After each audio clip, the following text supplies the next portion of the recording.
Polytech Lab, la voie de l'innovation. Bonjour et re-bienvenue. On continue notre discussion autour du livre du professeur Bekouche Abdelmalek. C'est notre troisième session sur son analyse de l'université algérienne. Et on remercie encore une fois vivement le professeur Bekouche de nous autoriser à discuter son travail ici.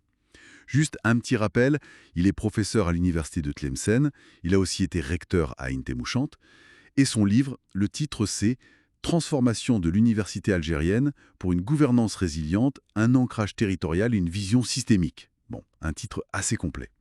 Alors aujourd'hui, on va creuser une idée majeure de son analyse, l'urgence, selon lui, de repenser l'université algérienne. Oui, ne plus la voir comme juste une somme d'établissements, un peu chacun dans son coin. Exactement. Mais plutôt comme un vrai système. Un système complexe, vivant. Et pourquoi maintenant? Parce que tout change très vite. Les technologies, l'économie. Hmm. Et l'université en Algérie, elle semble un peu prise dans une sorte d'instabilité chronique. Des réformes qui se succèdent, mais sans vraie continuité, parfois très liées aux ministres en place. Oui, ce manque de cap clair, c'est un point qui soulève souvent. Voilà. Alors, comment on sort de ça? C'est un peu la question que pose le prof Bekouche. Donc, l'idée maîtresse, c'est ça. L'université, c'est pas juste des murs et des cours. C'est un organisme connecté à son environnement, le territoire, l'économie, la société. Faut vraiment sortir de cette vision en silo, quoi. Absolument. Et c'est là qu'intervient ce qu'il appelle la pensée systémique. C'est vraiment au cœur de son approche. La pensée systémique, expliquez-nous un peu. Mais au lieu de regarder chaque morceau séparément, genre la formation d'un côté, la recherche de l'autre, l'administration encore ailleurs, la pensée systémique, elle, cherche à comprendre comment tout ça est lié. Ah, les interdépendances, en fait. Exactement. Comment la qualité de la formation influence l'emploi des diplômés. Comment la recherche peut, ou pas, irriguer l'innovation locale. Comment la gouvernance affecte tout le reste. Ça change la donne. L'université devient alors potentiellement un vrai levier. Un levier de régulation sociale et de projection, c'est ça, hein. Il utilise le terme de système socio-technique, je crois. Oui, c'est ça. Un système où le social et le technique sont intriqués. D'accord. Mais alors, gérer un truc aussi complexe, ce système, comment on fait? Bekouche propose une piste, l'ingénierie des systèmes. Ça a l'air un peu jargonneux, non? Ça peut faire peur, mais en fait, c'est plutôt une démarche méthodique.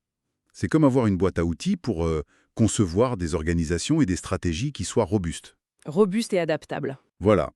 L'ingénierie des systèmes, ça aide à modéliser comment l'université fonctionne, à voir où sont les points de blocage, comment les décisions prises ici peuvent avoir des effets là-bas. Et surtout, ça pousse à mettre en place des boucles de retour basées sur des données pour pouvoir ajuster le tir en continu. Donc, on n'est plus dans le doigt mouillé, on essaye de piloter avec des instruments. C'est l'idée, construire une gouvernance qui soit résiliente, capable d'évoluer sans tout réinventer à chaque fois. Ça permet aussi de dépasser un peu le débat stérile entre tout centraliser ou tout laisser faire. Intéressant. Et pour décrire comment ce système évolue dans le temps, Bekouche utilise une autre image, celle du cycle de vie. Oui, c'est une grille de lecture assez parlante. Comme toute organisation, l'université aurait ses phases, la naissance, la fondation, puis une période d'expansion, la croissance. Ensuite vient le temps de l'organisation, la structuration. Et après, Après, il y a le risque de stagnation, voire de déclin. Et c'est là qu'arrive, ou devrait arriver, une phase de transformation, de renouvellement.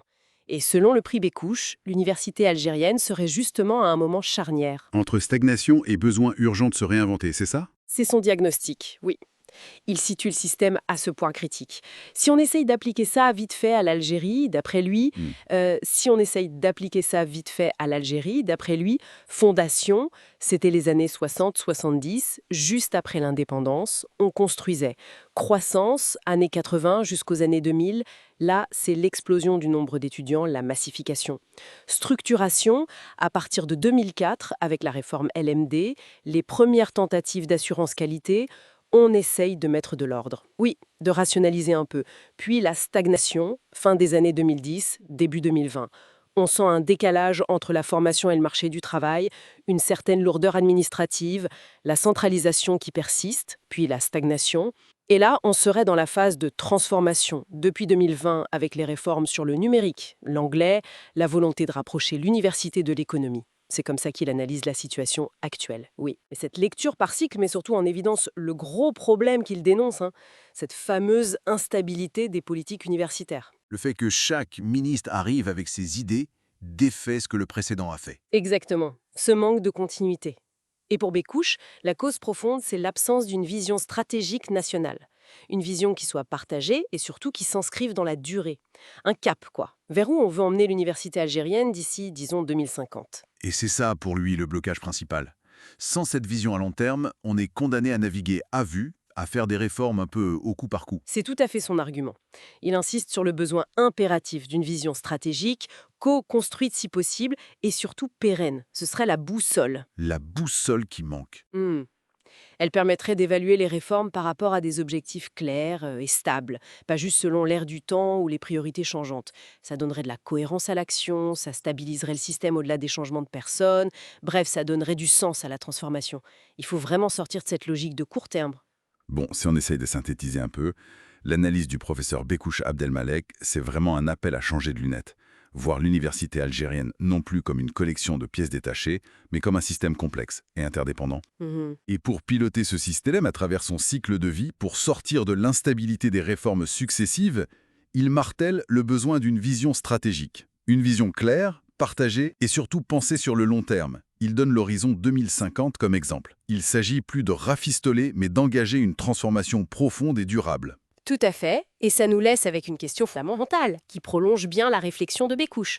Admettons qu'on soit tous d'accord sur ce besoin d'une vision stratégique partagée pour l'université algérienne. La question, c'est comment on fait concrètement? Oui, comment on la construit? Comment on la construit et peut-être plus important encore, comment on s'assure qu'elle dure? Comment on la grave dans le marbre pour qu'elle résiste aux changements politiques, aux changements de ministres?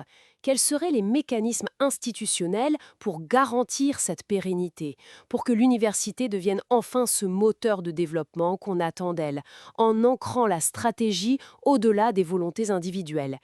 C'est, je crois, un défi majeur. Polytech Lab, la voie de l'innovation.